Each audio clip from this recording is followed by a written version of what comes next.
Bien. Hola. Sí.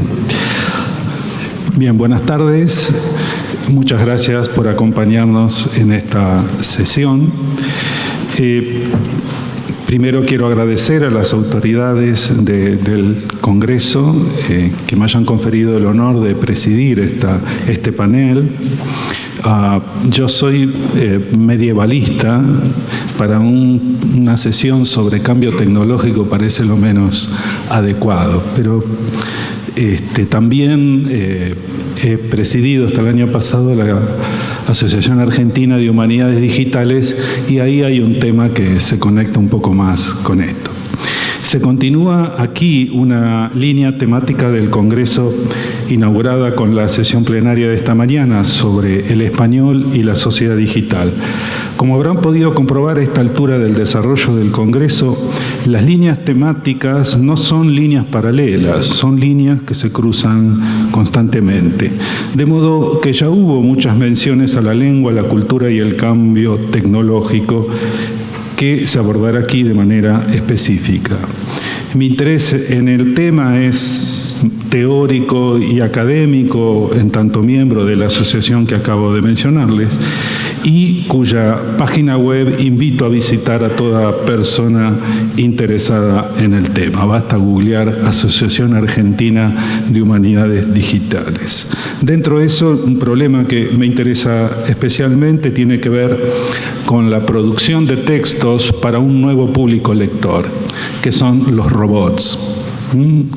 Por primera vez hay que pensar los problemas comunicativos entre máquinas y seres humanos de una manera muy particular, algo que todos hacemos también de manera impensada cuando ponemos ese signo previo al hashtag en un tweet, ¿no? Eso no es para una persona, eso es para que lo lea un robot, ¿eh? O sea que ya empieza a haber una interacción.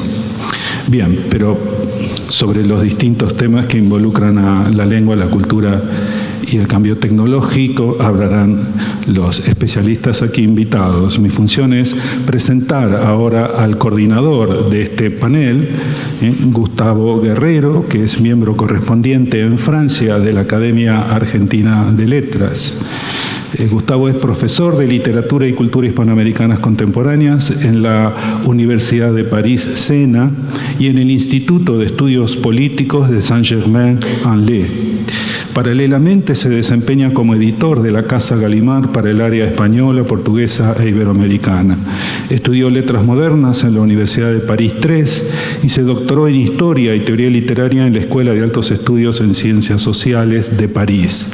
Editó junto a François Val las obras completas de Severo Sarduy en la colección Archivos. Ha sido asimismo responsable de la edición de los cuentos completos de Arturo Uslar Pietri, que se publicó en España para conmemorar el centenario del escritor venezolano, y también del volumen antológico Conversación con la Intemperie de Barcelona 2008, una muestra de la poesía venezolana del siglo XX. Asimismo, fue editor de Cuerpo Plural, antología de la poesía hispanoamericana contemporánea, y Le Bon Nouvelle de l'Amérique latine, Anthologie de la Nouvelle latino-américaine contemporaine del año 2010. Como ensayista ha publicado La Estrategia Neobarroca en el 87, Itinerarios en el 97, Teorías de la Lírica 98, La Religión del Vacío y otros ensayos en 2002, que fue finalista del Premio Bartolomé March de Crítica Literaria en Barcelona en 2003. Historia de un encargo, la cátedra de Camilo José Cela de 2008, con la que obtuvo el premio Anagrama de Ensayo, y recientemente Paisajes en Movimiento, Literatura y Cambio Cultural entre dos siglos, publicado en Buenos Aires en 2018. Fue profesor invitado del Programa de Estudios Latinoamericanos de la Universidad de Princeton en 2009-2010 y en 2014 fue profesor invitado de la Universidad de Cornell y actualmente dirige el proyecto Mediación Editorial, Difusión y Traducción de la Literatura Latinoamericana en Francia en la Escuela Normal Superior de París. Paso la palabra a Gustavo Guerrero. Bien. Muchas gracias por estar aquí esta tarde. Muchas gracias al presidente por la presentación. Yo voy a ser muy breve. Simplemente quiero agradecer la posibilidad de estar aquí con ustedes esta tarde, a los organizadores del Congreso de la Lengua, y muy particularmente, muy especialmente, quiero agradecer a la Academia Argentina de las Letras el honor que me ha hecho al nombrarme corresponsal en Francia de esta institución. Es para mí un verdadero honor unirme a esta academia, y no quería dejar de decirlo públicamente. Es mi primer acto como académico y llevo aquí con mucho orgullo este botón argentino. Bien, pasemos ahora a la presentación de la mesa. Como el título lo indica, Lengua, Cultura y Cambio Tecnológico, el objetivo de este panel que vamos a tener esta tarde es abrir las perspectivas para la comprensión de las principales transformaciones que la revolución electrónica y digital ha acarreado en nuestra manera de entender y de emplear el idioma a lo largo de los últimos 30 años.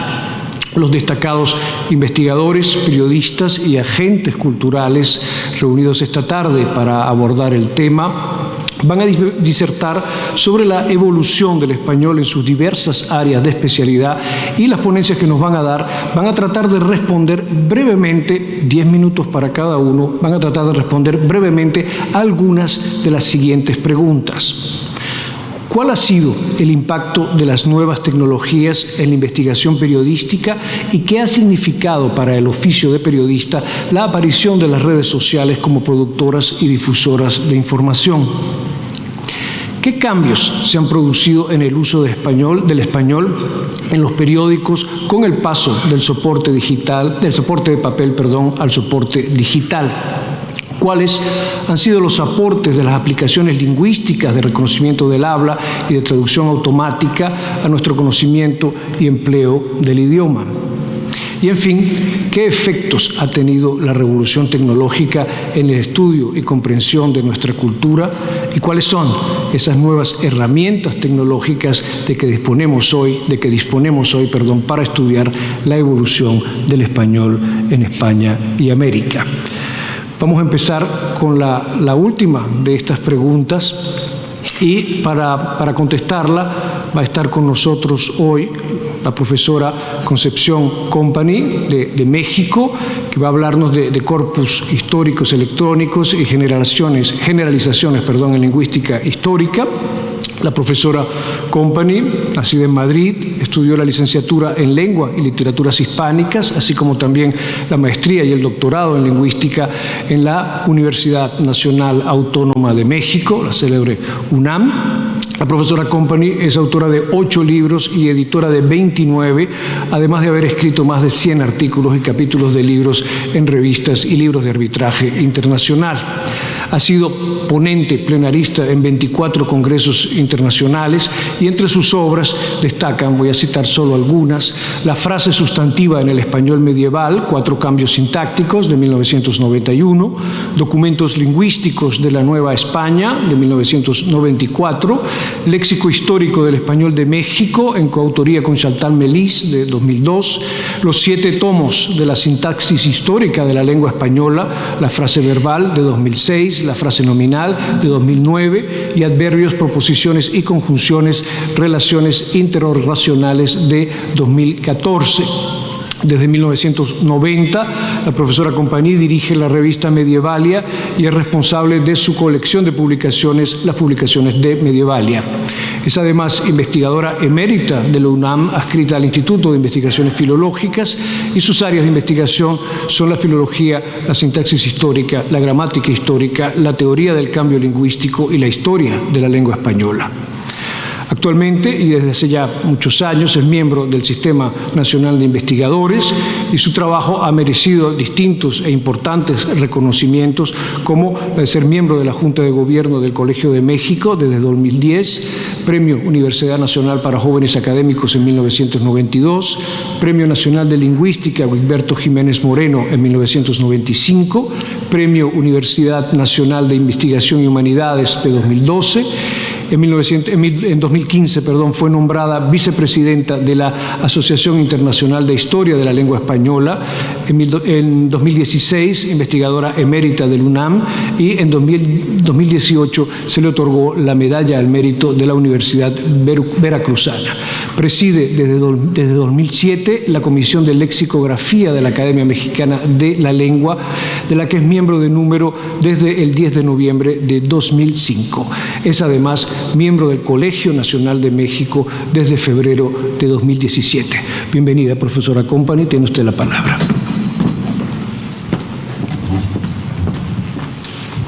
Muchísimas gracias al profesor Gustavo Guerrero.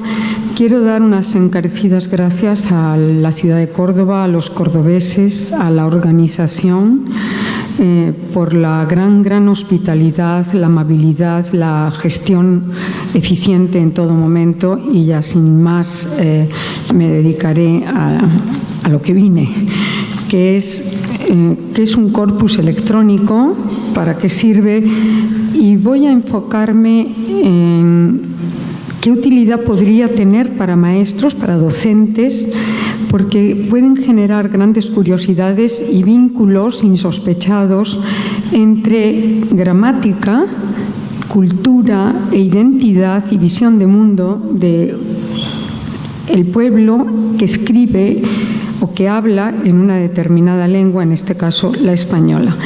Como todos sabemos, las tecnologías de la lengua, el mundo tecnológico, se divide en tecnologías de producción y tecnologías de comprensión, porque reproducen lo que hace cualquier hablante en la vida cotidiana, que es producir o hablar y comprender lo que otro le dice. Bien, yo me voy a centrar en un tipo especial, un subtipo particular de tecnologías de comprensión que se llaman corpus electrónicos.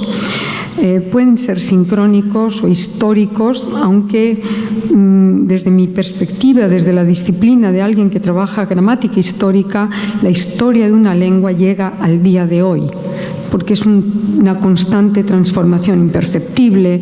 Entonces, se complementan los corpus. En la lengua española hay aproximadamente 10 corpus importantes de almacenamiento masivo de datos. Los corpus electrónicos son almacenamiento masivo de datos, datos organizados. Cuando digo masivo, son millones de palabras almacenadas que permiten búsquedas desde muy diferentes ángulos o de muchas maneras. Y yo creo que los corpus tienen dos finalidades básicas. En general, los corpus electrónicos. Uno es que preservan la memoria histórica de un pueblo. Es como una gran biblioteca virtual, porque tienen millones de datos, millones de páginas metidas en esos corpus, pero a diferencia de una biblioteca virtual que casi siempre tiene los libros en imagen, en JPG o en PDF, los corpus electrónicos tienen la información organizada para que el usuario pueda buscar de maneras muy distintas y mate la curiosidad intelectual de modos muy distintos. Vamos a hacer una búsqueda en uno de estos corpus en un momento. Y la segunda utilidad inmediata, importante de un corpus electrónico es crear infraestructura para la investigación, tanto para los usuarios actuales, sino sobre todo para quienes habrán de tomar las riendas, la estafeta de enseñar, de investigar, de sostener la cultura y la educación en el corto y mediano plazo para cualquier país. Son particularmente valiosos porque en cuestión de segundos, al dar la información organizada, puede uno empezar a vislumbrar la relación entre lengua, cultura e identidad. En suma, antes de entrar al dato, son tecnologías de comprensión de textos escritos, sean textos de archivos, sean prensa, sean literatura. Hay corpus electrónicos que están incorporando ya audio, no solo la transliteración, transcripción del habla, sino también el audio, y permiten búsquedas de esa oralidad. Es un almacenamiento masivo, están organizados con criterios específicos para dar cuenta de ciertos de fenómenos culturales, y vamos a hacer una búsqueda en el poquísimo tiempo. Esto es un corpus, Cordiam, es corpus diacrónico y diatópico del español de América, contiene los 19 países actuales hispanoamericanos, archivos en prensa y en literatura, más 5 países más, porque pertenecían a la corona española, y en esos países como Jamaica o Haití o en las Guyanas o el sur y el este, parte del este y el oeste de Estados Unidos se escribió en español hasta hace 150, 180 años prácticamente. Entonces contiene 24 países, es el único corpus a la fecha especializado solo en textos escritos en América y producidos por hispanohablantes nativos en un 98% o 95%, porque no siempre tenemos el dato. Si tenemos muchas dudas lo sacamos, el material, pero casi siempre la información nos dice de dónde era nativo, quién estaba o quienes estaban escribiendo. Es un corpus radicado en la Academia Mexicana de la Lengua y codirigido por una colega que está aquí presente, Virginia Bertolotti, de la Academia Nacional de Letras del Uruguay, y por mí misma en la parte filológica, lingüística. Por lo tanto, los corpus pertenecen al mundo de las humanidades digitales, que intentan dialogar entre lingüística, filología, en el caso de corpus históricos, e informática, y gestionado por el Instituto Politécnico Nacional en México en la parte del motor de búsqueda.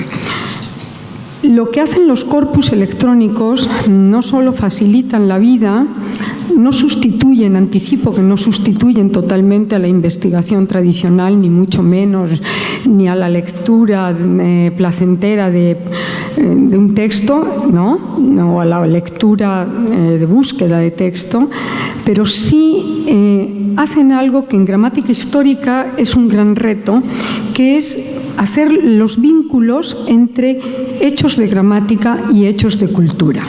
Entonces le pedí a Marcelo que busquemos la palabra indios. Bueno, la pregunta de investigación, lo que hacen los corpus es poder hacerse nuevas preguntas de investigación.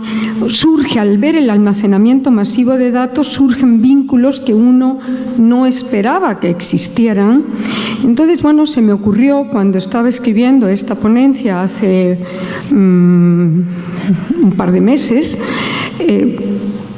cómo conceptualizaron los españoles a los originarios de América, al indio. ¿Lo conceptualizaban en bloque o lo conceptualizaban de manera individuada? O sea, eso es una pregunta posible que seguramente a nadie se le habría ocurrido si no sabe que tiene disponibilidad de búsqueda inmediata. Y entonces vamos a buscar, perdón, pero es que no veo lo que los resultados. El micrófono por aquí.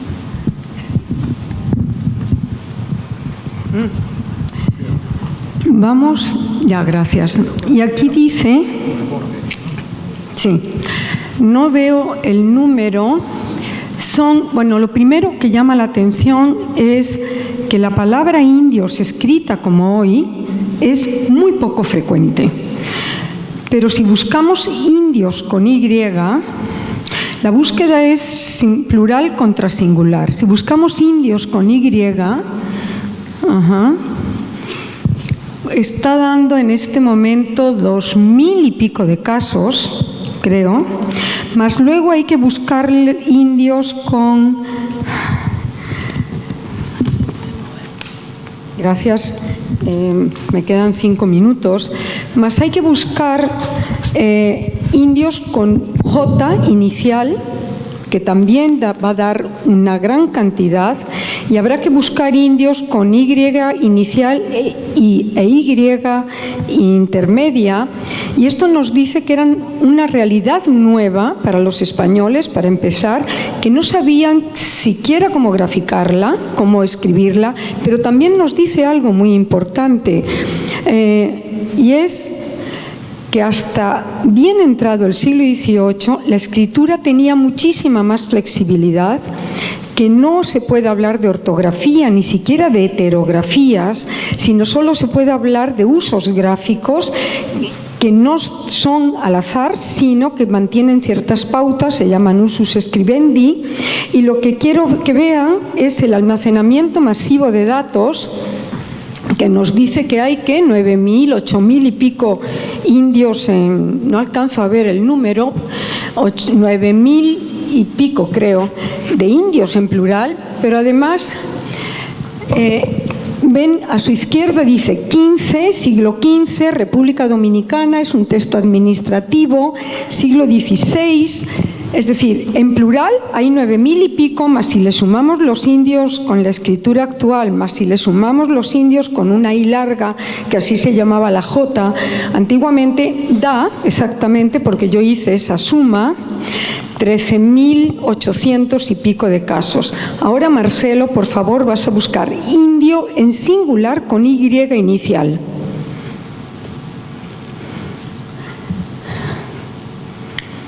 Y da 2.400, creo que son 2.000 y pico, no alcanzo a ver, sí, 2.401 casos. Si le sumamos indio en singular, son apenas 100 y pico de casos, indio con I larga son menos casos aún, y entonces la suma total es que en los textos del mundo virreinal o colonial, porque como ustedes saben no todos los territorios estuvieron adscritos a virreinatos,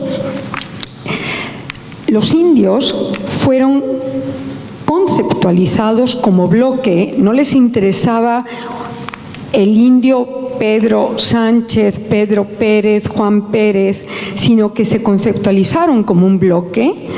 Y también luego buscamos en singular, y ojo, porque hay usos singulares que son igualmente indefinidos, los genéricos.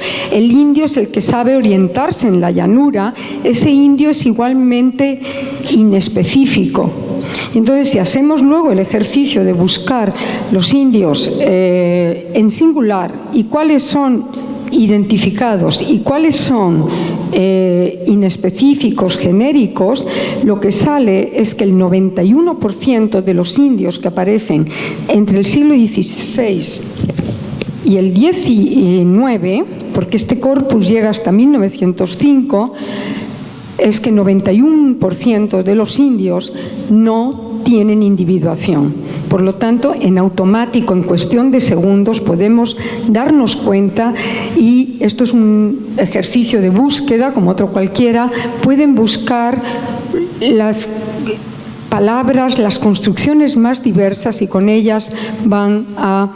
Y un último ejercicio americano, o sea, ¿cuándo empezaron los americanos, autores de estos textos, sean de archivos, sean de literatura, sean de prensa, a llamarse a sí mismos americanos?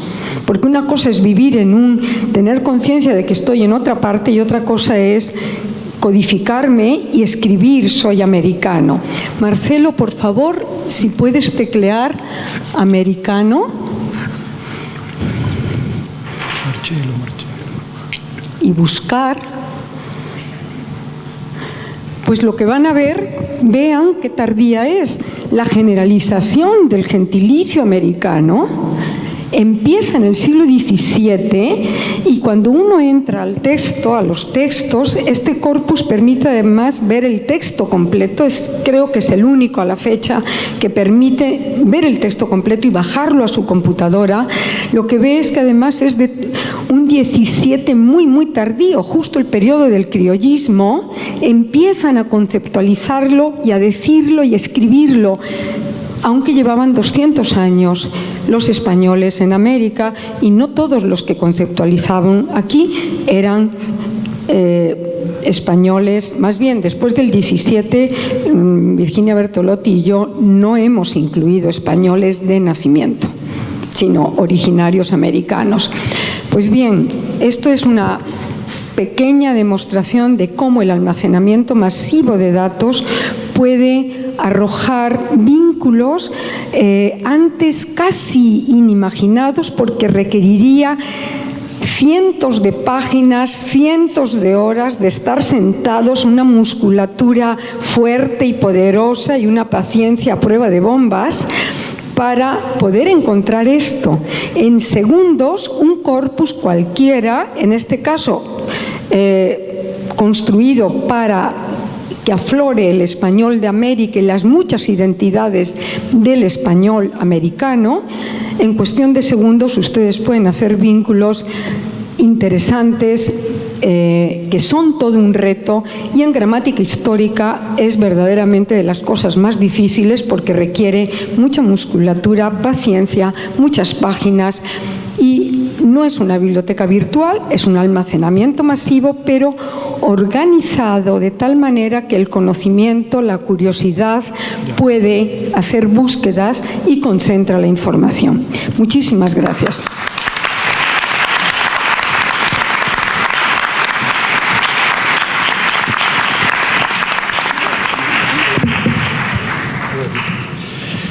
Muchas gracias. Ya habrán entendido ustedes que con este tipo de perspectivas no solamente podemos pensar de otra manera, sino que también la máquina nos induce a ver las cosas de otra forma. Algunas de estas bases de datos utilizan también visualizaciones que permiten poner en relación justamente repertorios de bases de datos diferentes y ver las cosas de otra manera. Bien, vamos a pasar ahora a escuchar a Ariel Torres, Buenos Aires, 1960. Ariel es periodista, escritor, empezó su carrera en 1978 en la revista Humor Registrado. Se desempeña en el diario La Razón, en la revista Descubrir, y desde hace 26 años es columnista y editor sobre temas de nuevas tecnologías en el diario La Nación. Mientras cursaba el secundario en el Colegio Nacional de Buenos Aires, empezó a estudiar programación hacia 1976, luego se especializó como lingüista en la Universidad de Buenos Aires con la profesora Beatriz Lavandera. Ha publicado los libros Bit Bang, Viaje al interior de la revolución digital, con la editorial Atlántida en 2009, y Hackearán tu mente, con la editorial Planeta en 2017. Entre otros premios, ha obtenido el premio Sadowski en 2005 y el premio Mariano Moreno en 2012 por su labor en el periódico La Nación. Bienvenido, Ariel. Gracias, Gustavo.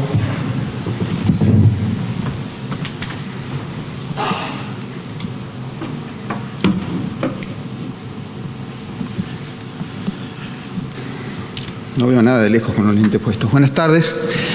Lo primero que quiero hacer es agradecer a la Academia Argentina de Letras, en particular a don José Luis Moure, que pensó en mi nombre para que yo esté aquí, a la Asociación de Academias de la Lengua del Español y, por supuesto, a la Real Academia Española, por haberme concedido este inesperado honor de participar de su Congreso Internacional de la Lengua. En los siguientes minutos voy a tratar de desentrañar algunas de las preguntas que planteó Gustavo Guerrero, y lo voy a hacer desde mi doble condición. Soy un hombre de letras que también entiende el lenguaje de las máquinas. He dedicado mi vida a escribir, empecé a los 10 años, pero a los 15 estaba empezando a aprender a programar. Estoy conectado a Internet desde hace casi un cuarto de siglo. Es desde ese cruce de dos culturas que no son muy afines, que yo quiero darles mi visión de lo que está pasando con el español, con algunos prejuicios que hay contra las nuevas tecnologías y también cómo ha cambiado el trabajo en las redacciones, muy rápidamente, desde luego, por la venida de estas nuevas tecnologías. Yo creo que antes de analizar de qué manera las nuevas tecnologías han impactado en el empleo de nuestro idioma, habría que empezar por aceptar que hay una suerte de descomposición cultural y lingüística bastante grande. Yo lo percibo en mi actividad académica enseñando periodismo en la universidad. Los alumnos, muchos alumnos, la mayoría diría yo, llegan sin casi haber leído literatura y tienen muchas faltas en su cultura general.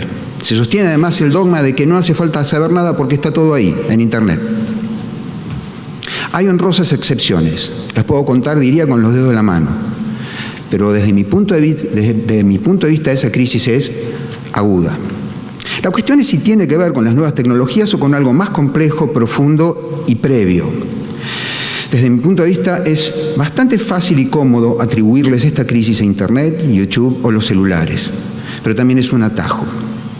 Fíjense, y deben conocer muchos casos. Nos rasgamos las vestiduras porque muchos jóvenes no leen, pero lo hacemos mientras chateamos o miramos una serie en Netflix. Digo, si nosotros los adultos también hemos caído en la homérica hipnosis de las pantallas, ¿qué se puede esperar para los más chicos? Un niño es básicamente un imitador, no viene con manual de instrucciones, no tiene idea de lo que es ser adulto, él copia, él imita. Cuando les pregunto a mis alumnos si en sus casas sus padres leen o tienen una buena biblioteca, con demasiada frecuencia la respuesta es no y no. En cuanto a que la totalidad de lo que necesitamos saber está en la red, no es cierto. Y aun si lo fuera, de poco le serviría a una persona que no sabe casi nada, desde las leyes de movimiento de Newton hasta qué año cayó Constantinopla, desde el mecanismo de la fotosíntesis hasta cómo se hace el pan. El que no sabe casi nada, ¿por dónde empezaría a preguntar? Parafraseando, ex nihilo nihil fit, de la nada nada surge. La segunda parte de este planteo tiene que ver con el idioma en sí. ¿Nos estamos refiriendo a las destrezas lingüísticas inscriptas en nuestro ADN, a la pobreza del léxico, a la supuestamente rudimentaria manera de que tenemos de escribir en Internet, a la mala calidad de la redacción? Les estaríamos concediendo demasiado crédito a las nuevas tecnologías si creyéramos que pueden efectivamente cambiar nuestro ADN. No. El ADN va a cambiar por efecto de la evolución durante cientos o millones de años. O bien, las funciones verbales de un individuo en particular pueden degradarse por el efecto de una lesión cerebral. Esto está muy estudiado, ciertamente. Pero no debido a Internet o las nuevas tecnologías, no tienen ese poder. El vocabulario, al revés que el ADN, es adquirido, puesto que, según todo indica, se lee poca literatura, no se aprenden nuevas palabras. Como para la vida cotidiana alcanza con unos pocos cientos, nunca se pasa de asombro a perplejidad, o de perplejidad a estupor, o de estupor a pasmo. Y así, efectivamente, el idioma se va empobreciendo. Respecto de la redacción, fuera de los chats y los correos electrónicos, tampoco se escribe mucho y bien. He visto una cantidad alarmante de alumnos que ni siquiera ha fijado el concepto de español. En esas ocasiones he tenido que explicar algo que nunca en mi vida pensé que tenía que explicar, que por lo menos lo básico en español, una oración empieza con una mayúscula y termina con un punto. Es cierto, como se verá enseguida, que en Internet no usamos una escritura convencional, pero los textos fragmentarios y anómalos, a veces casi agramaticales, no son el resultado de nuevas tecnologías. Esto viene de antes. Dicto clases en esa universidad de hace 13 años. Asisten alumnos de toda la región. En 2006 la crisis lingüística y de cultura general ya era patente. Y esos alumnos se habían formado sin smartphones y sin acceso a Internet, que llegó en el caso de la Argentina tímidamente en 1995, $300 por mes. Observemos ahora la escritura. Ahí hay sí fenómenos muy interesantes. Es una invención humana que permite plasmar el habla y ha demostrado ser excepcionalmente dúctil. El bustrofedón de los griegos era adecuado a los grandes monumentos. Hoy nos parecería una aberración. Lo mismo que la scriptio continua. La escritura meticulosa del libro o del periódico es un requisito ineludible porque el interlocutor y buena parte del contexto están ausentes. Hacen falta ahí todos los signos de puntuación, todas las mayúsculas, todas las tildes, la gramática escrupulosa y la palabra precisa. Pero en la red las cosas son completamente diferentes. En un chat el otro sí está presente y lo que importa es comunicar de forma rápida y eficiente mensajes instantáneos y fugaces. Créanme, despertaría mucha sospecha en cualquier chat que una persona escribiera como si fuera una página impresa. ¿Por qué? ¿Por qué despertaría sospecha? Simple, no es la norma de Internet. No se trata de una falla, sino simplemente de una norma diferente. Esa norma dicta que no hay tiempo para la prosa prolija. Estamos charlando. Ahora bien, no confundan con el que escribe con horrores de ortografía y con las frases ininteligibles del iletrado. Esa persona está violando dos normas. Está usando mal el español, pero también está violando la norma de Internet porque no está siendo eficiente. Va a tener que repetir 20 veces las cosas para que se le entienda.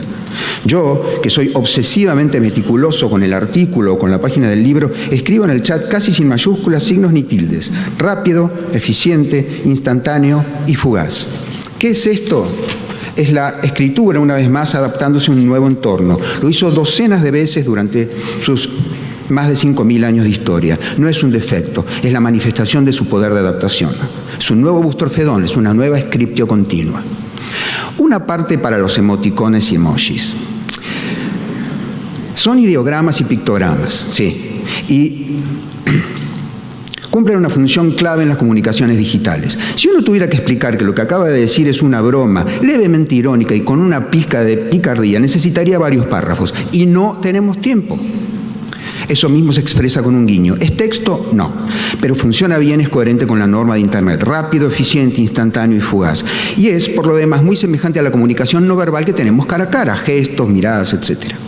No son nuevos, además. El primero en proponer que se representaran emociones mediante signos gráficos fue Ambrose Bierce, el escritor estadounidense, en 1912. Y los emoticones fueron inventados en la Universidad de Carnegie Mellon, en Estados Unidos, en 1982. No tienen nada de nuevo. En suma, es muy probable que Internet y las nuevas tecnologías no contribuyan a mejorar la crisis de lingüística y de cultura general. En la raíz de esa crisis está antes que nada el ejemplo parental y luego, por supuesto, un problema educativo. El problema es que muchos docentes se sienten frustrados porque me pasa a mí, ya el mal está hecho, el mal ejemplo de base.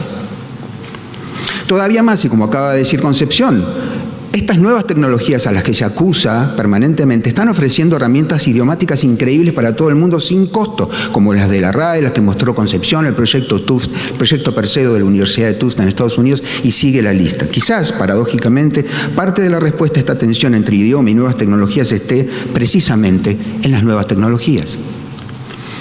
Periodismo. Sí, el periodismo ha cambiado mucho por la llegada de las nuevas tecnologías. Hemos debido aprender conceptos exóticos, a titular de formas más atractivas, usar hashtags, emplear mensajeros con cifrado asimétrico en lugar del viejo teléfono de baquelita y sin duda la dinámica de la web es muy diferente de la del papel. Pero los periodistas, y esto es sumamente interesante, van a ver, hemos tenido que aprender a escribir cada vez mejor porque el primer enemigo del periodista en la web o en la red en general es el tedio. Hoy, para conseguir una pieza más sabrosa, ya no hace falta caminar hasta el puesto de diarios, hace falta hacer un clic. Lo realmente nuevo de estos casi 30 años de Internet pública es que 4.000 millones de seres humanos, más de la mitad de la población humana, accede hoy a un privilegio que hasta 1990 era patrimonio exclusivo de corporaciones, gobiernos y los medios. Esto es la comunicación masiva de información, ideas y opiniones. Se dijo, sin mala fe, aunque con cierta miopía, que esto equivalía al fin del periodismo. Es una confusión, porque el periodismo no es comunicar masivamente y nada más. Antes que eso, el periodismo es investigar y verificar. Las noticias falsas, viralizadas a ritmo escalofriante y a escala industrial, hacen que nuestra labor se haya vuelto clave para las democracias occidentales. Facebook, Twitter, Google se las ven en figurillas para resolver un intríngulis que nosotros ya despachamos en las redacciones hace más de 400 años.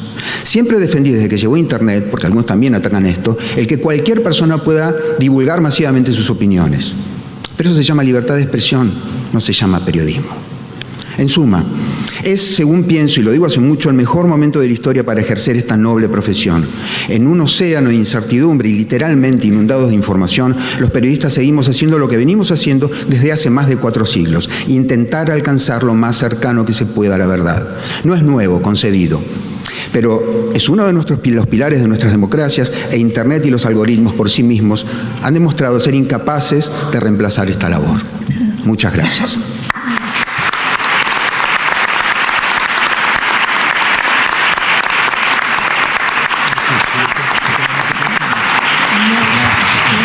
Muchas gracias, Ariel Torres, por esta intervención y también por haber respetado escrupulosamente los 10 minutos de texto. Vamos a pasar ahora a la lingüística, a la traductología, con el profesor Joseba Abaitua. El profesor Abaitua es profesor titular del Departamento de Lenguas Modernas y Estudios Vascos de la Facultad de Ciencias Sociales y Humanidades de la Universidad de Deusto. Es licenciado en Filología Vasca por la Universidad del País Vasco y es máster y doctor en Lingüística Computacional por el Instituto de Ciencia y Tecnología de la Universidad de Manchester. Es especialista en tecnologías lingüísticas, particularmente en el área de traducción automática y traducción asistida por ordenador, así como en otras áreas relacionadas como edición digital y web semántica, gestión de contenidos, etiquetado y categorización textual, metadatos. Su principal línea de investigación en la actualidad es la categorización de recursos y su acceso multilingüe. Ha participado, cuando uno ve su CV es impresionante, ha participado en una docena de proyectos de investigación financiados por organismos públicos, en colaboración también con empresas privadas y con otros grupos de investigación universitarios en España y en Europa. Ha presentado los resultados de investigación de sus investigaciones en numerosos foros nacionales e internacionales y ha sido invitado a impartir conferencias, mesas redondas, seminarios, como hoy, por ejemplo, y a participar en paneles en distintos países del mundo. Cuenta con más de una treintena de publicaciones científicas, entre artículos y capítulos de libros. Es socio fundador del grupo de investigaciones DELI, con I minúscula, de la Universidad de Deusto, y forma parte de varias redes de investigación digital. Ha impartido una veintena de cursos de posgrado y ha dirigido 4 tesis sobre la materia, participando asimismo en una decena de tribunales de doctorado. Ha trabajado pues en el desarrollo de sistemas de traducción automática, dice en 2, pero en otros he visto más, pero él nos va a hablarnos de esto. Y durante 4 años ha trabajado con Fujitsu y el I+D en Barcelona y como director de proyecto con Automatic Trans. Ha realizado trabajos de consultoría para empresas sobre edición digital y sobre tecnología lingüística. Ha sido contratado por la DG 13 de la Comisión Europea como evaluador de proyectos, también para el programa cuarto, el programa Marco 4 y el programa Marco V de la Unión Europea y Content. Ejerce como evaluador en España para la Asociación Nacional de Evaluación y Perspectiva de la Comisión Interministerial de Ciencia y Tecnología. Ha participado en el grupo redactor de la ponencia sobre cultura digital del País Vasco y en la elaboración de la ponencia para el programa de tecnología de la lengua dentro del Plan de Ciencia, Tecnología y Sociedad 2005-2008 del País Vasco. En la actualidad forma parte de la Comisión de Expertos en Tecnología de la Información y la Comunicación para el Departamento de Cultura del Gobierno Vasco. Bienvenido. Muchas gracias, Gustavo. Fijaros que Gustavo ha mencionado una fecha, 2008, han pasado 11 años. Tendría que haber actualizado un poco más este currículum, pero bueno. Voy a hablar hoy, voy a abusar un poco de vuestra generosidad y atención. He cambiado la presentación que había preparado hace 2 días no la voy a seguir. El texto que envié hace escasamente unas horas, ya casi más de 12 horas, tampoco lo voy a leer. No soy un buen lector, arrastro un trauma escolar. No caía mal al profesor y siempre se apiadaba de mí y le daba el siguiente para leer en alto. Yo soy lector, pero no en altos, no sé leer en alto. Vocalizo mal. Mi madre me suele decir: Joseba, vocaliza mejor. Que levanten la mano aquí en la sala los que vocalizan bien cuando leen en alto. ¿No levanta nadie la mano? Bueno, seguramente sois muchos más. Aquí generalmente se lee muy bien en público. Estoy conociendo a gente fascinante desde el primer minuto que he llegado a Córdoba, Argentina. Voy a nombrar a algunos de ellos: a Paz, a Victoria, a Elvio, a Pepe Rodríguez, Marta Campomar, Consuelo, un señor de Senegal, Patricia, Armando, Fernando, Chema, Pachi. Acabo de conocer a Concepción, a Gustavo. Bueno, es una auténtica oportunidad y la gratitud es inmensa. Ayer en la mesa, en el panel sobre traducción, el profesor Miguel Sanz, una figura, no sé cuántos estuvisteis ayer en la mesa, en el panel de traducción, levantáis la mano los que estuvisteis, unos cuantos. Bueno, os acordaréis que Miguel Sanz hizo una mención a un problema que él tuvo cuando Salman Rushdie le pidió que tradujera una novela que estaba situada en Nicaragua al español. Estaba la novela escrita en inglés, pero le pidió que se la tradujera al español. El detalle de Miguel Sanz que venía a explicar ayer es que un traductor tiene que ser humilde y saber reconocer cuando no llega, por muy competente, muy famoso que ese traductor sea, muy reputado, tiene que saber sus limitaciones. Y él decía, yo sería incapaz de traducir del inglés a un español supuestamente hablado en Nicaragua. Yo lo primero que hice fue preguntar, indagar a ver qué nicaragüense podía traducir aquella obra.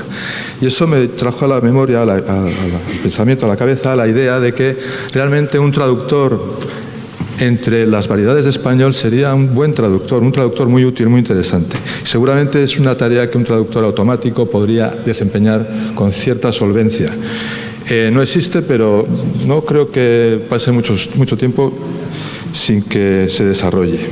Un traductor entre las distintas variedades, por lo menos las variedades más, digamos, estándar de cada región. Una de las fenómenos, una de las experiencias mejores que estoy experimentando en este congreso es intentar distinguir y adaptarme a las distintas variantes de español que estoy escuchando con todos mis interlocutores. Por cierto, son ustedes muy afortunados de estar en estas sesiones. Veo que hay muchos estudiantes. He recomendado a uno de los organizadores que cuando esto se organice en otros países se adopte como estrategia que envíen a becados a esos países en los que se van a celebrar los próximos congresos. Por ejemplo, a Arequipa o cualquier otro país en el futuro que sea sede del Congreso Internacional del Español. Creo que es la mejor experiencia, ese contacto entre hablantes de distintos orígenes de la panhispanidad. Hace un par de lustros, tal vez fueran 3, ya no me acuerdo, publiqué un paper. Aquí en Argentina se utiliza mucho este anglicismo. No sé si Alicia Zorrilla, estuvieron ayer en la presentación de las academias con Alicia Zorrilla, quizá me tirara de la oreja si me viera utilizar este anglicismo, pero lo he visto muy usado en este marco. Escribí un artículo en el que explicaba los problemas que la traducción automática afronta, y son de 3 tipos, aunque digo 3, podían haber sido 5 o 4, ya sabéis que en los teóricos siempre estamos intentando encajar las ideas en algún número elegante, ¿no? Y el 3 es un número elegante. Distancia lingüística, distancia textual, distancia cultural. Uno de los problemas principales que tiene la traducción automática es sobre todo la distancia cultural.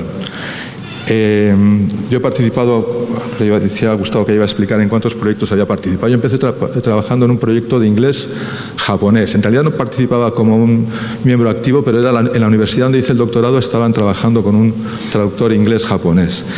Perdón, era japonés-inglés, me estoy equivocando. Japonés-inglés, en esa dirección.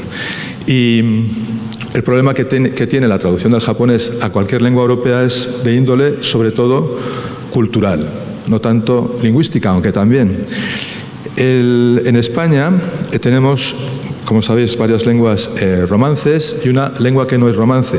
Las autoridades vascas, envidiosos de lo bien que funcionaba el traductor de español al catalán, catalán-español, pidieron a la empresa Automatic Trans que desarrollara el sistema para el euskera, para el vasco, el vascuence.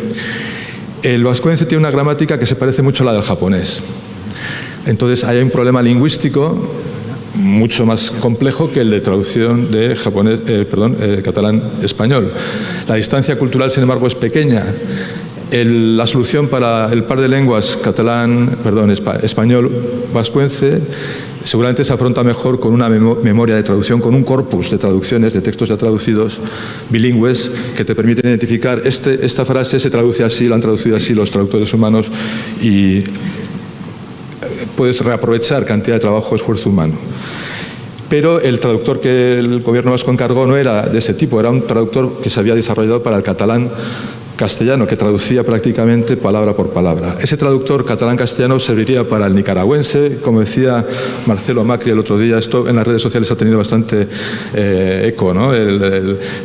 Que habrá que traducir entre uruguayo y argentino y chileno y boliviano.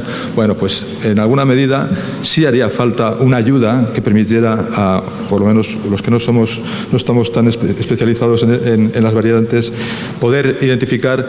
Yo le preguntaba esta mañana a una persona en la recepción del hotel, ¿cómo decís aquí en Córdoba lo que en España ahora mismo alguien diría mazo bonito? Que es muy bonito, pero quiero darle un toque más de jerga, mazo bonito.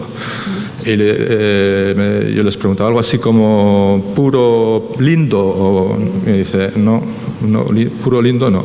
Lindísimo, pues queda demasiado formal. Y entonces me dice uno, rebuena, usa rebuena. Y bueno, pues digo, ¿pero eso es solo para las mujeres o es para en general? No, para en general.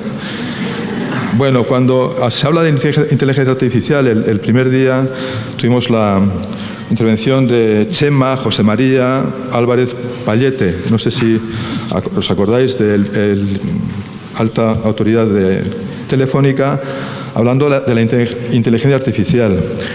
A mí me ha pasado, como anécdota, recientemente, mucha gente que te dice, esto lo soluciona la inteligencia artificial. Claro, yo, que ya acumulo años, me acuerdo que en el 1980 en Japón hubo un gran proyecto nacional que fue la cuarta generación de ordenadores, la nueva ola. Hay una preciosa imagen japonesa de una gran ola que tenemos todos en WhatsApp, ¿no? Que era el símbolo de aquel movimiento que se basaba en la ingeniería del conocimiento, sonaba todo muy bien, la programación lógica, las redes semánticas, no web semántica, todavía no existía la web, pero se hablaba de redes semánticas, y aquello parecía la panacea en 1980. Yo trabajé para una empresa japonesa que tenían como gran estrategia y gran arma de dominio universal, una red semántica que, pues, visto desde hoy, y entonces también, porque en aquella época había detractores de la traducción basada en el conocimiento, en la semántica, había otra técnica mucho más simple, que era la transferencia. Bueno, cualquiera de aquellas estrategias hoy en día se ven como meros juegos de mesa. Ahí en el título había escrito un título, pues, creo bastante sugerente, que viene a plantear que la lingüística, la tecnología y la traductología no son juegos de azar. ¿Por qué? Porque hoy en día, y esto sí está en la ponencia que tenía preparada y en el texto que he enviado también para que se pueda leer, los sistemas que resuelven algunas de las aplicaciones lingüísticas más demandadas por el mercado, como son la traducción automática y el reconocimiento de habla, están basados en sistemas que aprenden sobre muchos ejemplos, sobre gran cantidad de datos, como los que ha presentado Concepción, y que extraen consecuencias, van aprendiendo y obtienen resultados muy óptimos, muy positivos. Impensables hace escasamente un lustro, y no digamos hace muchos años. Yo era muy escéptico con respecto al reconocimiento del habla, por ejemplo. Y hoy en día esta charla se sube a Google y en escasas horas Google va a añadir unos subtítulos a mi presentación, con errores, pero admirablemente bien y utilizable.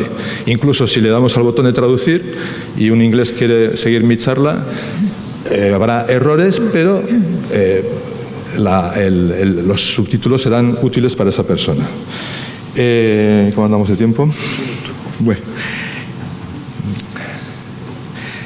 Respecto a estos sistemas de traducción basados en aprendizaje profundo, voy a pasar por alto qué es el azar. Esto lo tenía preparado para hoy, juegos de azar, cómo han conseguido algunos resolver con estos métodos probabilísticos y, bueno, fundamentalmente de redes neuronales profundas, resolver aspectos que se consideraban imposibles de resolver. Esto no va para adelante. A ver, allí, ¿dónde tengo que darle? Ya no va. Se ha terminado la pila, la batería. Ya estamos, sí, perdón. Ahí, a ver. Pares mínimos, lingüísticas, despedidos. ¿Dónde quería llegar yo? Aquí, más o menos. Bueno, estos sistemas que aprenden son capas de... Este es un ejemplo de un sistemita que aprende a jugar. Un juego relativamente sencillo, y la red neuronal aprende a jugar en poco tiempo y aprende a jugar mejor que muchos humanos, ¿no? En poco tiempo. ¿Veis que son... Bueno, ahí se intenta representar capas. Aquí también son estados que aprenden unos de otros, se van superponiendo unos con otros, y la capa última tiene capacidades de experto. ¿Cuál es el problema? El problema es que son cajas negras. No sabemos cómo han aprendido. No hay forma de proyectar ese conocimiento adquirido por la red neuronal, por el sistema, el modelo que ha producido el lenguaje, en una representación que sea inteligible para un lingüista o un traductólogo.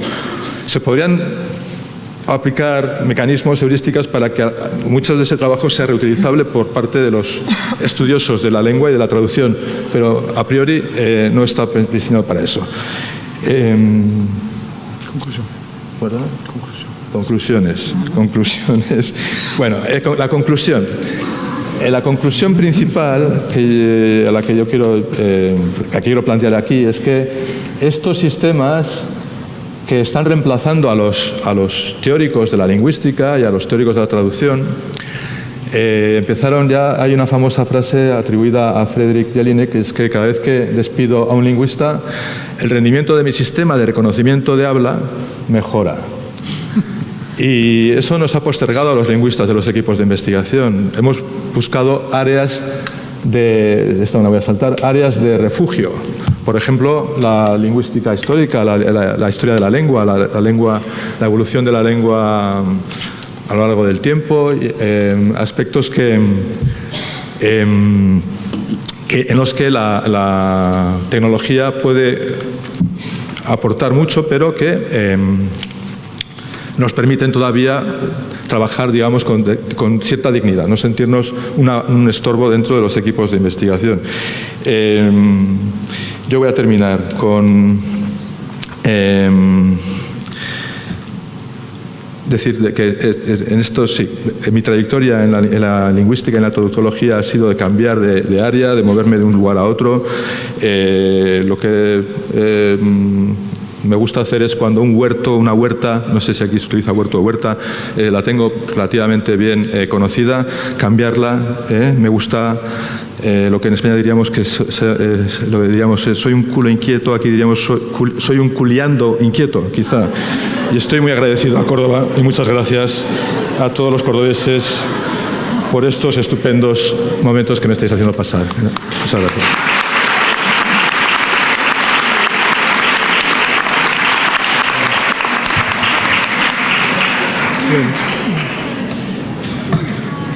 Vamos a cerrar la ronda de la mesa con la profesora Teresa Anchorena. Su formación es una formación francesa, estudió antropología en la Facultad de Ciencias de la Universidad de París 7. Hizo también estudios superiores de periodismo y de profesorado en inglés. Entre los numerosos cargos que ha ocupado, voy a mencionar solo algunos: presidenta de la Comisión Nacional de Monumentos, de Lugares y de Bienes Históricos, directora del Fondo Nacional de las Artes, vocal de la Comisión Nacional de Museos, de Monumentos y de Lugares Históricos, y ha sido también diputada de la Ciudad de Buenos Aires entre 2005 y 2009. Voy a mencionar en el campo de la actividad privada su labor como coordinadora del espacio latinoamericano en París y su trabajo con distintas galerías, tanto en Europa como en Argentina. Mencionaré también las distinciones que ha recibido. Ha recibido la Orden del Mérito de la República Francesa, de la República Italiana, del Reino de España y de la República de Bolivia. Le vamos a ceder ahora la palabra para que nos hable justamente del tema de su especialidad, las relaciones entre patrimonio y tecnología.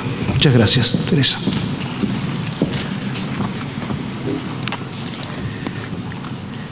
Hola, buenas tardes. Saludo a todas y a todos.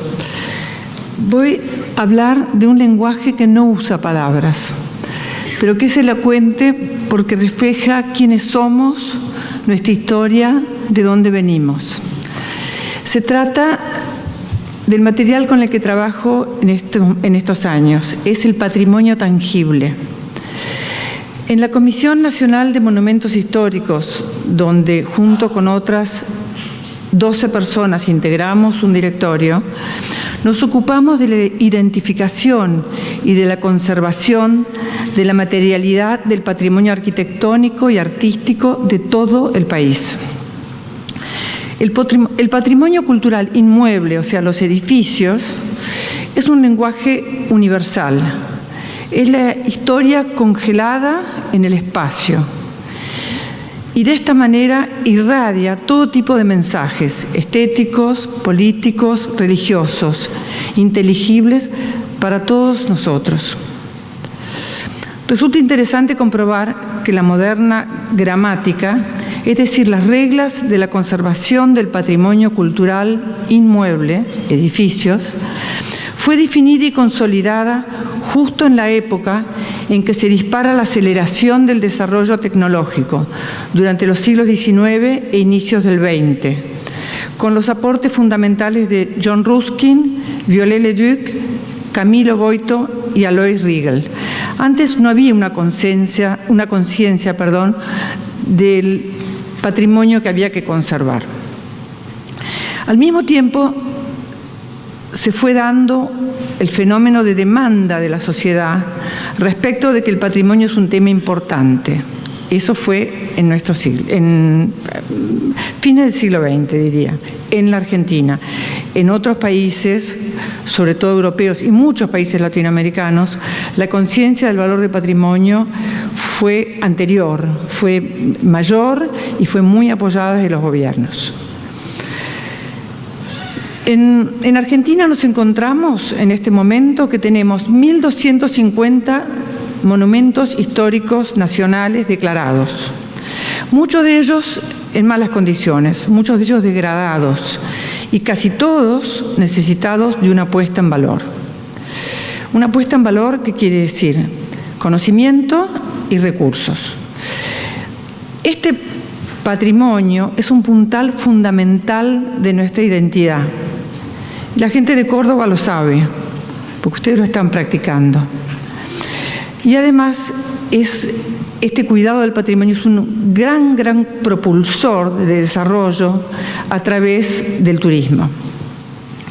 En la gestión, nosotros necesitamos apoyo político, apoyo público y apoyo privado, para tener los recursos para poder poner en valor todos estos tesoros que tenemos. Para tener apoyo político, sobre todo, es fundamental tener el apoyo de la sociedad. Para tener el apoyo de la sociedad tenemos que hacer que el patrimonio resulte atractivo y sobre todo para la gente joven, que sea atractivo, que no sea una cosa de viejos contra jóvenes. Y la tecnología allí nos ayuda muchísimo para hacerlo comprensible para la gente joven y para todo el mundo. La tecnología de aquí tiene un papel fundamental.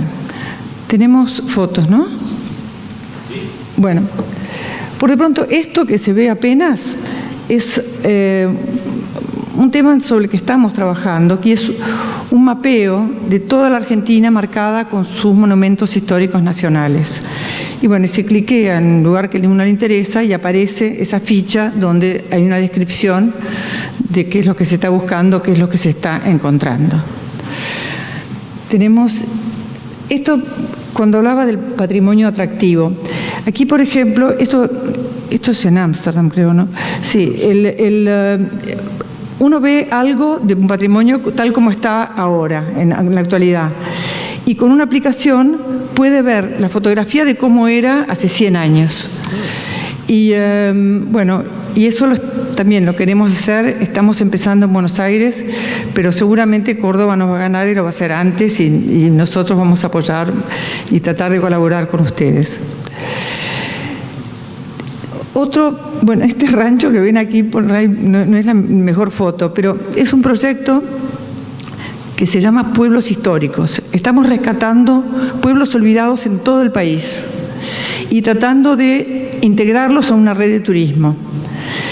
Estos pueblos son 2 pueblos judíos. Este se llama Víctor y ha sido declarado Pueblo Histórico Nacional en diciembre del año pasado. Es una colonia judía del año 38, gente que vino antes de que estallara la Segunda Guerra Mundial y que ya estaban en peligro, por supuesto. Estas son patrimonios muy sencillos, pero tienen una historia fenomenal. Este es Moisesville, que también es otra colonia judía, pero esta fundada en el año 1889 por el barón Hirsch. Bueno, en estos pueblos que si ustedes ven, esta es una sinagoga, se llama la Sinagoga Obrera, y que hemos conseguido fondos para restaurarla. Pero son edificios sencillos, aquí los ven, interesantes, pero sobre todo están muy cargados de historia. Entonces aquí la tecnología es fenomenal, porque armamos proyecciones, armamos realidad inmersiva, en fin, vamos a armar, estamos ahí. Y pueden atraer a muchísima gente, no solo de la comunidad judía, sino argentinos en general y muchísima gente del extranjero, que le interesa muchísimo esta anticipación de los kibbutz que hubo en la Argentina.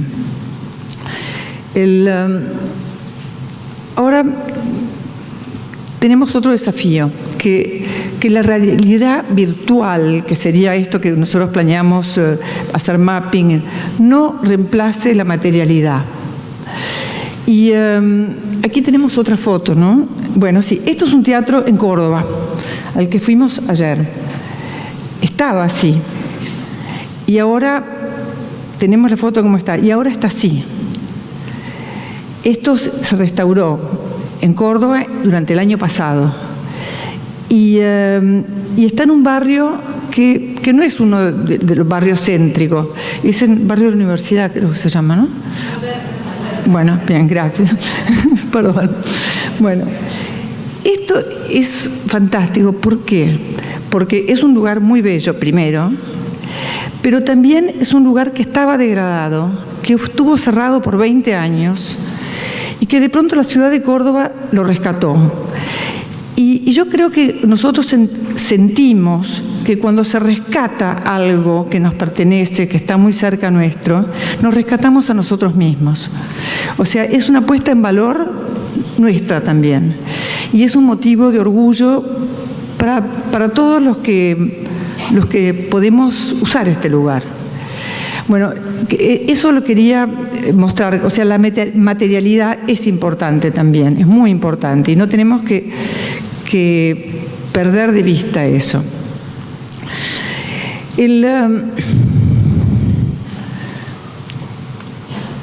Sí, acá sí. Lo material es portador de una energía, de una mirada para todos lados, de un sentir lugar, de respirarlo. Y eso la tecnología no lo da. Pero también hay casos que son extraordinarios. En el arte, por ejemplo, sobre la aplicación de la tecnología en las artes visuales. Aquí había un video, pero me parece que no está, ¿no? Esto es una exposición de Van Gogh con nuevas tecnologías, que es una belleza. Por ahí se cambió el orden, pero lo vamos a pasar después. ¿Está la foto del planetario? Ah, bueno, ahí está. Este es el planetario en Buenos Aires. Aquí se pasaron con la tecnología. O sea, el planetario es un edificio maravilloso, no necesitaba todas esas luces. Por ejemplo, esa banda blanca que está ahí, en realidad oculta la transparencia que tiene, el motivo principal de ese edificio, que es como que es un plato volador que está a punto de subir, y ahí lo asientan sobre la tierra. Bueno, Eso también es muy importante, saber hasta cuándo, cuáles son los límites, cuáles son el basta para aplicar tecnología. O sea, un artista cuando pinta un cuadro tiene que saber cuándo para. Este momento de detenerse. Un restaurador, cuando restaura un lugar, también no tiene que exagerar, tiene que decir, en este momento basta. Y para nosotros también, en el manejo del patrimonio, tenemos que saber cómo equilibrar la materialidad con las nuevas tecnologías y hacerlas amigas. Esto es una exposición que vi ayer, aquí en Tarjeta Naranja.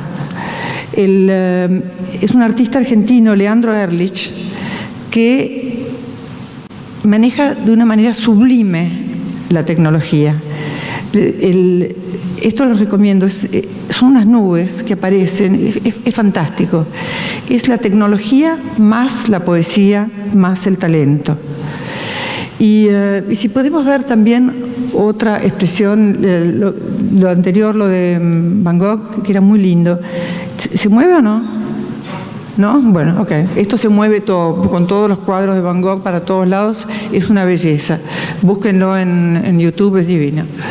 Bueno,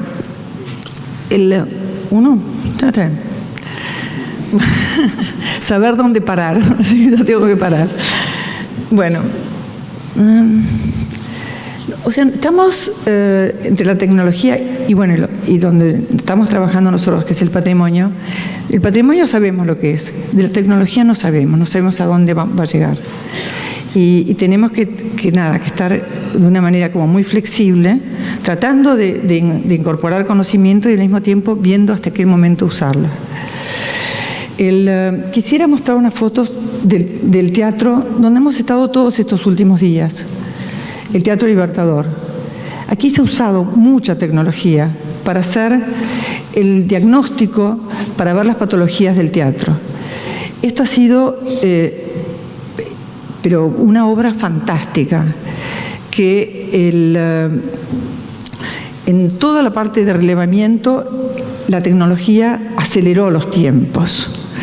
Después, en el escenario, se decidió conservar la maquinaria escénica tradicional de madera, pero la de madera es la que está en unas líneas horizontales y esa especie de rueda también que hay en el centro.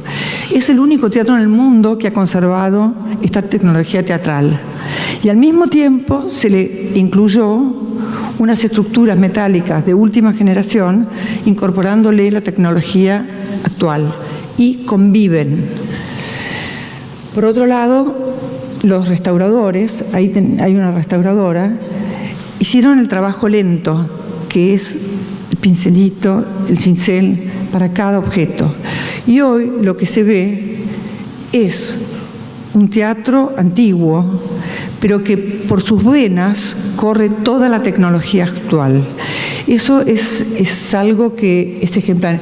Y esta belleza es el teatro que en 2 años se hizo y que se restauró, se puso en valor y se le aplicó toda la tecnología más contemporánea y que bueno, y hoy es un orgullo no solo para los cordobeses, sino para todos los argentinos. Muchas gracias.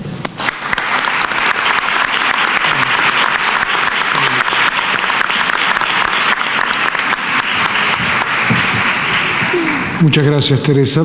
Vamos a abrir ahora al público la palabra porque este panel es un panel interactivo, así que les toca ahora participar a ustedes con sus preguntas, con sus inquietudes, con las aclaratorias que quieran plantear para alguno de los ponentes que han presentado hoy sus exposiciones aquí. Tenemos un micrófono que está circulando, así que ¿en dónde está el micrófono? No lo veo, pero hay un micrófono, sí, hay un micrófono que está circulando. ¿Alguna pregunta? Allí atrás hay una persona que levanta la mano y aquí también hay un caballero que levanta la mano. Por favor.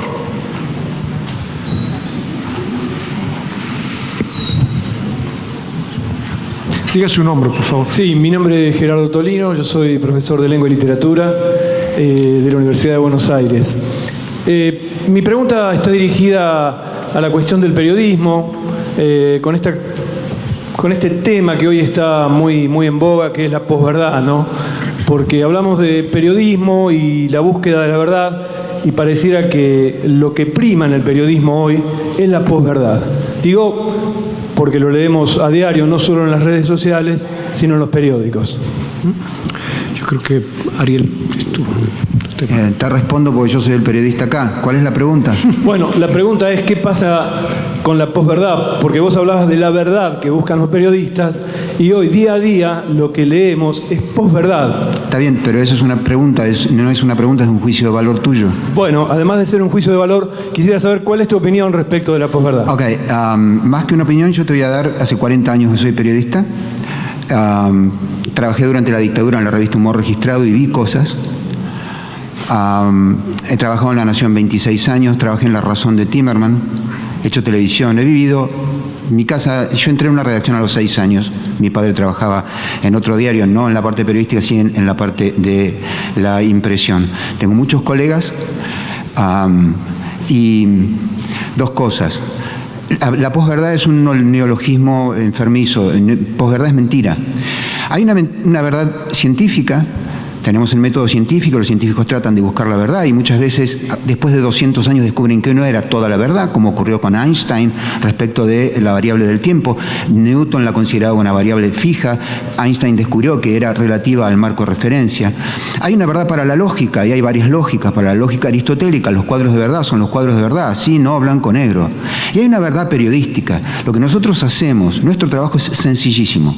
A nosotros nos llega un dato, en general nos llega. No es que andamos en motoneta por la ciudad buscando lo que pasó. Nos llegan datos, alguien confía en un periodista y le dice, mira, sé esto. A partir de ahí hay que cruzar una línea que debe medir 1/4 de milímetro, pero que es muy difícil y es probarlo. Si no hay documentación, entonces no lo puedes probar. El manual dice que tenés que tener por lo menos 2 fuentes para que digan lo mismo, para decir esto es verdad. Es verdad periodística. Al día siguiente las 2 fuentes se descubre que eran paracaidistas rusos y que no tenían nada que ver. Te equivocás, sí pasa. Pero cuando hablamos de verdad, hablamos de muchas cosas diferentes. Hay por lo menos 12 definiciones de verdad diferentes. Yo he escrito un artículo sobre varios, pero hay uno en particular sobre el tema de la posverdad. Lo que siempre digo es, lo que más se oye en una redacción, y me ha pasado a mí en tecnología miles de veces, porque 2x3 aparece algún viral que te muestra una tecnología que es imposible hoy. Lo que más se oye en una redacción, si esa redacción es mínimamente profesional, es, che, ¿esto es cierto? ¿Okay? Esto es lo que te puedo contestar. Que se ha hecho un esfuerzo denodado por desprestigiar a los periodistas, es verdad. Eso también es verdad. Se ha hecho un gran esfuerzo. Ahora, yo te puedo invitar a ver qué auto tengo, para que veas que nadie me está pagando por defender al periodismo, ¿entendés? O sea, digo, tengo un Gol Trend 2011. Si no lo cambio rápido va a empezar a fallar. Quiero decir, hay un montón de mentiras que se han dicho para demostrar que los periodistas no decimos la verdad. Bueno, eso es mentira, ¿ok? Es mentira, hacemos un enorme esfuerzo y muchas veces lo hacemos bajo amenaza, ¿ok? Y bajo el aparato del Estado, que además tiene el monopolio de las armas, cuidado con eso, haciendo un esfuerzo muy grande por desacreditar, entre otras mediante las redes sociales. Desde el punto de vista mío como periodista, esta es mi respuesta a tu inquietud. Podría hablar durante horas de esto y darte ejemplos puntuales, pero prefiero hacerlo cara a cara si querés después, porque algunas cosas son muy íntimas, muy de algunas personas, no son quizás para divulgar y por ahí me iría muy de largo. No, está bien, me queda claro, te agradezco, de todas maneras es como vos decís, si es para seguir charlándolo tal vez a través de un café. Gracias. Muchas gracias, no, por favor. Muchas gracias. Otra pregunta allí, hay manos que se levantan atrás. Hola, buenas tardes. Diga su nombre, por favor. Juan Manino, para Revista Ser Docente. La pregunta era para Ariel Torres, pero me gustaría ampliando para el resto del panel. Usted habló como de una descomposición cultural. Como no te veo, ¿dónde estás? Acá. Ah, finalmente. Como habló de una descomposición cultural, de una crisis, que los alumnos llegaban a la facultad sin haber leído mucho. comparto eso, también que las familias no tienen por ahí bibliotecas, pero también me ha tocado ver que los alumnos manejan, por ejemplo, aplicaciones como Wattpad, donde leen hasta cuentos y novelas y libros enteros. Entonces, mi pregunta era, ¿no leen los alumnos o no leen libros de literatura clásica o analógica? ¿No escriben o no escriben en las formas literarias tradicionales? ¿Y cuál sería el rol del docente de media y de la escuela en general? El rol, honestamente, no lo tengo muy claro. Yo trato de hacer lo mío en la facultad, tengo un taller de escritura incluso, pero no, en el texto largo que se van a subir a las actas está más explicado, pero lo que yo digo es que no leen. Cuando yo arranco con el taller de escritura, que puede tener mucha gente, además de las que necesitaría tener un taller, 30, 40 en la facultad, les pregunto cuántos libros de literatura, no de literatura clásica, pueden haber leído a Murakami, no me importa, pueden haber leído a un escritor pop, pueden haber leído a Burroughs, pueden haber leído a Kerouac, no leyeron nada. Y digo, de 30 alumnos por ahí, el que más leyó 20 libros. Para la misma edad, segundo o tercer año de la universidad, yo ya había leído más de 1.500. Y en casa hay alrededor de 3.000 libros. Y la gente me pregunta con asombro si yo leí todo eso. Y yo les digo, no, lo tengo de adorno. Claro que lo leí, no voy a tirar plata. ¿Está bien? Entonces, en la Biblioteca Papal de Aviñón, antes de que apareciera la imprenta de Gutenberg, había 2.000 tomos. Entonces, lo que yo estoy diciendo es que me asombra mucho que alguien que va a hacer periodismo, no que va a hacer cerámica en frío, quiere decir, el tipo se va a dedicar a la palabra y no lee. Y además después hago ejercicios con, por ejemplo, a sinónimos. Entonces yo puedo poner la palabra hirsuto o hierático o estupor o perplejo, como dije, y no saben lo que significa y van a escribir. Entonces, vos decís que leen, claro, eso, si yo no les digo, no, miren, tienen que ser de papel los libros, cualquier libro, no me importa, tenés una Kindle y te leíste 500 libros, bueno, vamos. Y aparte se nota en la manera que escriben mucho mejor. Yo de hecho tengo una alumna venezolana, que una pluma maravillosa, y claro, el día que le pregunté esto me dijo, no sé, habrán sido 500 libros, no sé. Bueno, ahora es adjunta mía. De eso estoy hablando, de que, digamos, tampoco sé cuál es la solución, porque yo no estoy en el Ministerio de Educación, no, digamos, a pesar de que soy docente, quiero decir, no estoy estudiando las técnicas. Yo no sé si mis compañeros tienen algo para decir de esto. ¿Alguno de ustedes quiere intervenir? Acompañar un poco lo que... ¿no? Bueno, sí. Sí. Yo tengo muchos alumnos, llevo muchos años también en la docencia. Siempre hay alumnos que escriben muy bien y es verdad que cuando ves que un alumna escribe muy bien es porque ha dedicado tiempo a leer y a escribir, porque también leer es pasivo y uno realmente no aprende hasta que se pone a escribir. O sea, escribe mejor el que lee, escribe, lee, está totalmente, ¿no?, dando vuelta al círculo. Y es una tarea gimnástica. Al final uno no es buen atleta si no dedica horas a esta actividad. Espero que hayamos podido responderte, dijo. Sí. ¿Otra pregunta? Veo otras manos por allí. Sí. Diga su nombre, por favor. Buenas tardes. Soy profesora de secundaria, ahora jubilada, y mi consulta en realidad es para los expositores españoles especialmente y para los connacionales. Tengo una duda, he escuchado, quizás no sé si corresponde a este panel, ¿no?, pero he escuchado siempre el todos y todas, tanto en los expositores españoles como en los argentinos. ¿Está bien hacerlo? Vamos a preguntarle a nuestro lingüista. Lo he escuchado mucho. Contesta,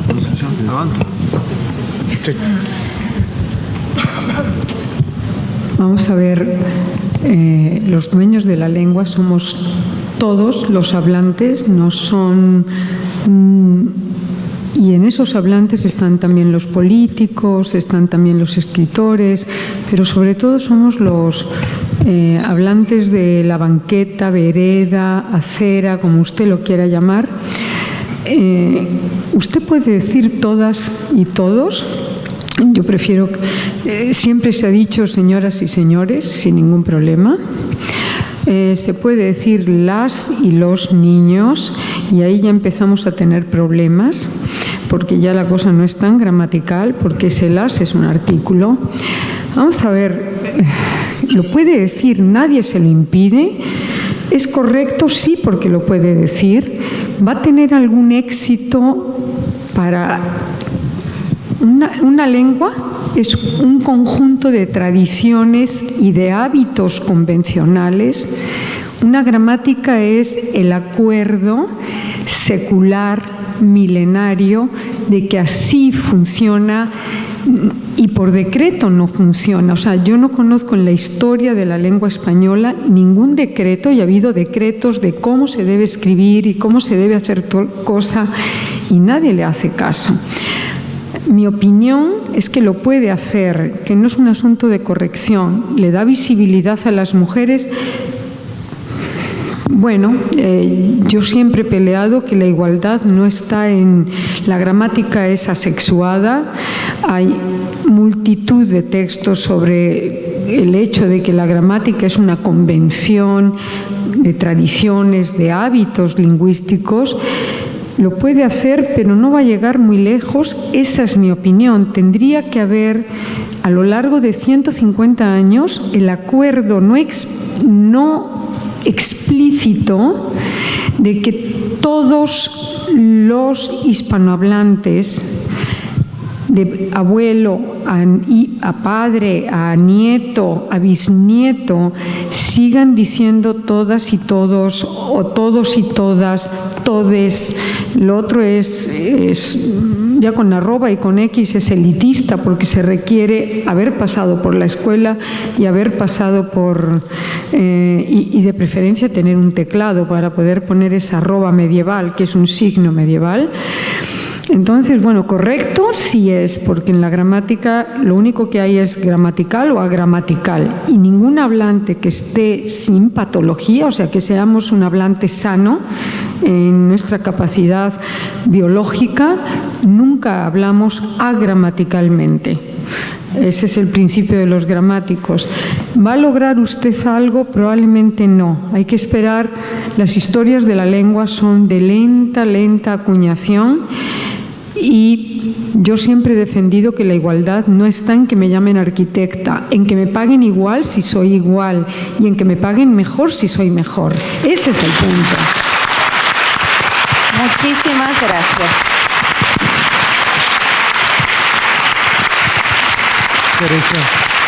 Teresa Anchorena quería añadir algo.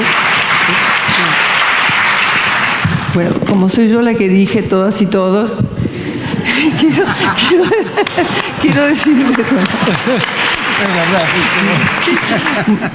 Bueno, primero porque somos muchas mujeres aquí.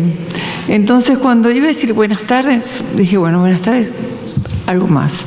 No puedo decir amigos, porque bueno, todavía no somos amigas y amigos.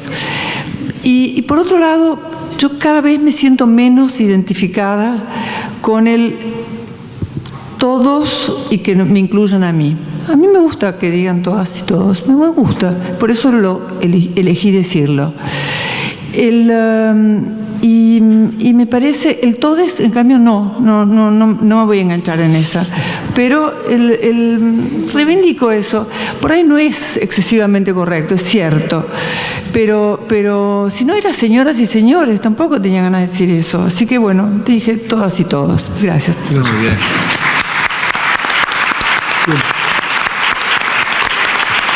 Una última pregunta, última.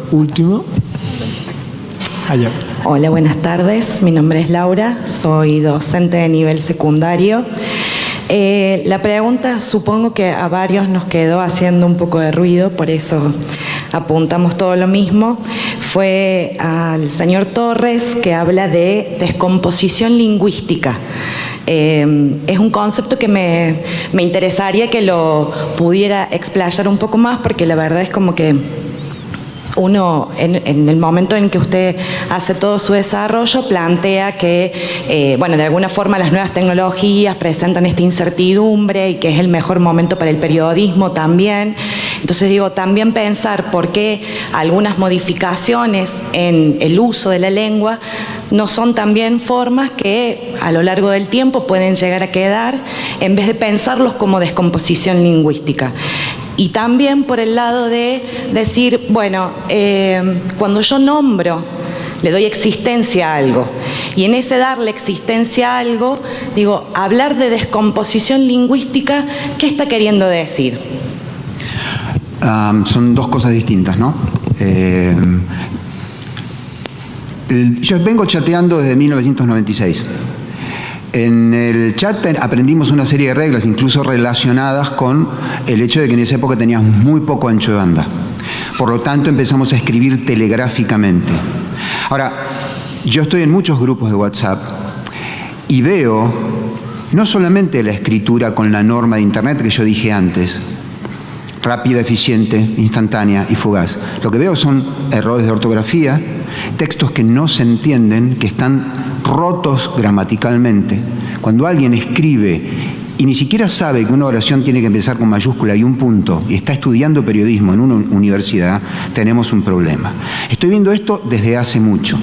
A esto yo llamo descomposición lingüística y llamo descomposición cultural al hecho de que prácticamente ninguna pregunta, incluso con personas que tienen 40 años, porque esto viene de hace rato, este romperse del conocimiento más básico. El hecho de que no sepan que estamos respirando aire que producen las plantas y desconozcan cómo funciona la fotosíntesis para empezar, quiere decir que hay todo un cuerpo de información básico para la supervivencia que no tienen. Entonces, de lo que yo estoy hablando tiene una palabra: ignorancia. ¿Ok? Ignorancia. Y muchas personas escriben mal, no en el chat, en el papel. Digo, mis textos, lo que yo hago en la facultad es hacerlos escribir, y lo que recibo está roto.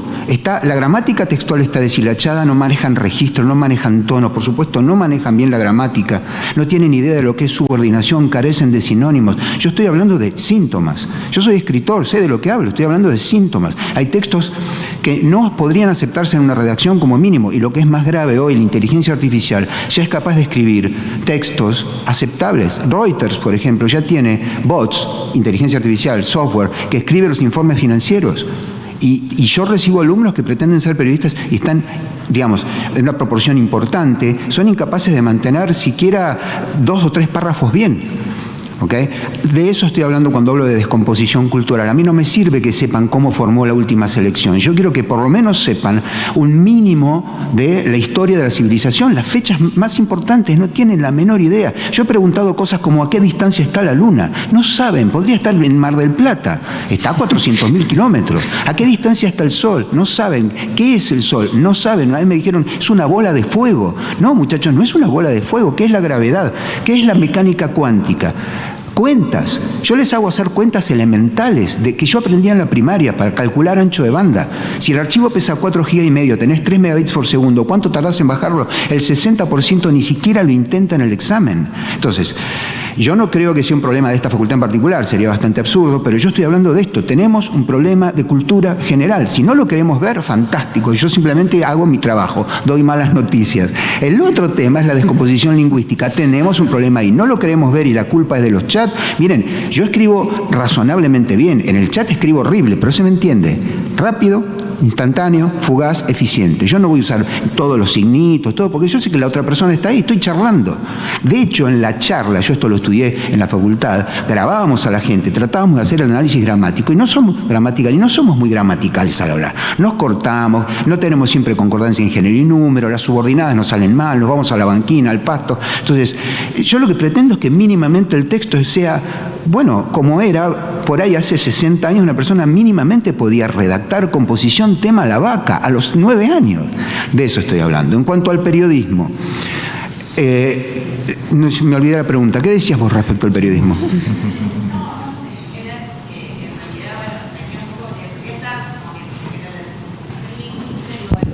El micro. Lingüística, ¿qué estamos diciendo? Me salió de voz de docente. ¿Qué estamos diciendo cuando decimos esto? Porque, bueno, el periodismo nombra, ¿no? O sea, decir, bueno, esto de... Recuerdo, por ejemplo, hace poco salió en La Nación una editorial sin firma donde se planteaba lo de, bueno, el tema de las jóvenes madres. Entonces, digo, cómo a veces cuando utilizamos determinados titulares, nombres, nosotros le ponemos una definición a esa verdad. Y bueno, el concepto de decir descomposición lingüística está poniendo... Entendí. Acabo de darte la radiografía. Vos podés ir ahora al brujo y que te saque un desatanudo, que te saque vos, o empezar a hacerte radioterapia. ¿Está bien? O sea, tenemos un problema. Si no lo queremos aceptar, fantástico. Que hay bolsones donde vos encontrás, yo también hablo del trabajo, lo dije recién, hay también mucha inequidad social. O sea, la educación no llega igual a todas las capas de la sociedad y las capas vulnerables tienen más problemas todavía. Hay veces que no se les entiende al hablar.